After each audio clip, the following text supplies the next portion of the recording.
Hello friend! Today I want to share with you one of the ways to make a hand-painted sign. I say one of the ways because there are so many, but today I'm going to share with you what I think is one of the easier ways if you are a hand lettering artist. But don't worry, I will be coming out with another tutorial soon showing you how to do this even if you have zero interest in hand lettering. Now, are you ready to get right into this super simple tutorial? First, I have this pre-stained board. I believe this one was from Target, but if you're planning on making a lot of signs, you may be better off just purchasing wood and sanding and staining it yourself.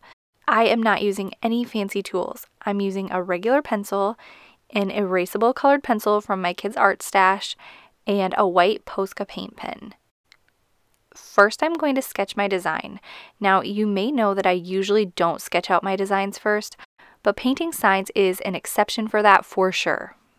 The main point here is to just get your spacing right, which is why I used a piece of paper that had similar dimensions to my piece of wood. It wasn't exact, but it was close enough that it would be helpful. You may see that I experimented with adding some block letters, but in the end I just decided to go with a completely script design.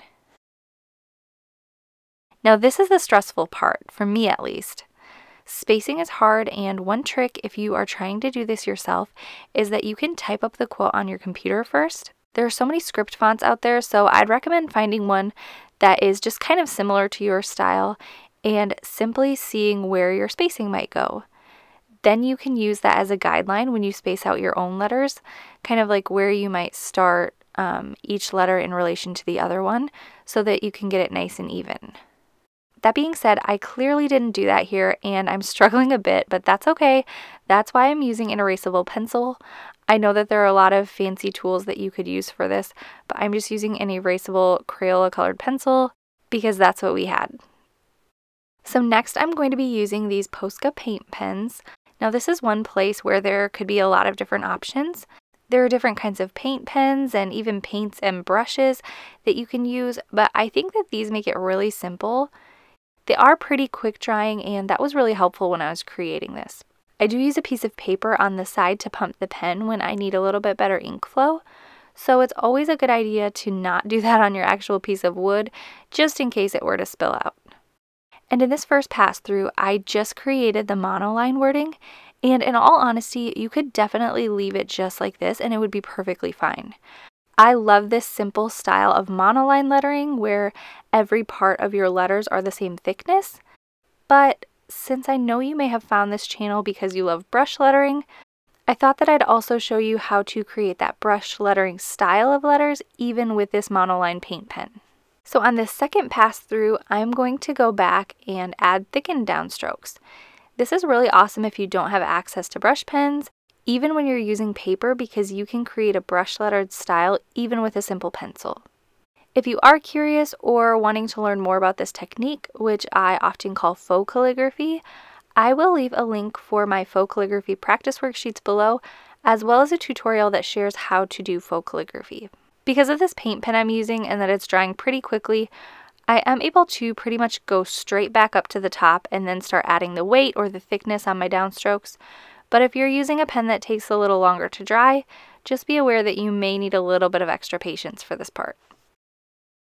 The next thing that I'm doing is super carefully erasing some of those pencil marks. Now in reality, you may prefer to do this way after you've finished the entire thing. I would maybe even say it's a good idea to wait overnight to make absolutely sure that your paint is dry. But like I said, these do dry pretty quickly, and since I was filming and waiting for that most recent coat to dry, I decided to just get ahead on erasing my pencil marks. I will probably go back and perfect this a little bit after it's had a chance to dry overnight, but I think I did get most of the big lines. So by the time I got done with that, the paint was dry enough for me to go over it with one more coat. You do want to make sure it's dry for this part, even with those paint pens, because I have noticed that if you don't wait long enough, it tends to push around the color and kind of leave you with almost like bare spots on your lettering. So since it was dry enough, I went over everything again to give it that darker and more solid look. This was probably the thing that I spent maybe the most time on, and I tried to go pretty slowly. Patience is definitely key here. I'm not sure if you can tell, but there were times where the pen started to dry a little bit, so I just gave it a gentle shake and pumped it again on my piece of paper, and the ink started flowing nicely again. I think this is a really great and simple way to create a hand-painted and hand-lettered sign. This would be a great gift for somebody or a great way to customize your home. I chose not to seal this one because of the type of wood that I was using. If you are using like a thicker piece of wood, just depending on what type of materials you're using, you may want to seal it at the end, but this was kind of like a rougher piece of wood. It was super thin and just like really flimsy, and so I thought it would be okay without sealing it. Like I mentioned, I will be sharing one, maybe two more tutorials for hand-painted signs, so if you have specific questions that you want answered, now is the time to ask, so leave those questions below so I know what things you'd like covered in the next one. I will leave those faux calligraphy worksheets below with a discount code for you if you're interested so that you can get started learning faux calligraphy today. It's so great because all you need is a pencil or a pen or a marker and you can get right to it. For more lettering tips and tutorials, make sure to follow me on Instagram at howtohandletter. Otherwise, I will leave you with my faux calligraphy tutorial below, and I will see you in my next video. Thanks for watching.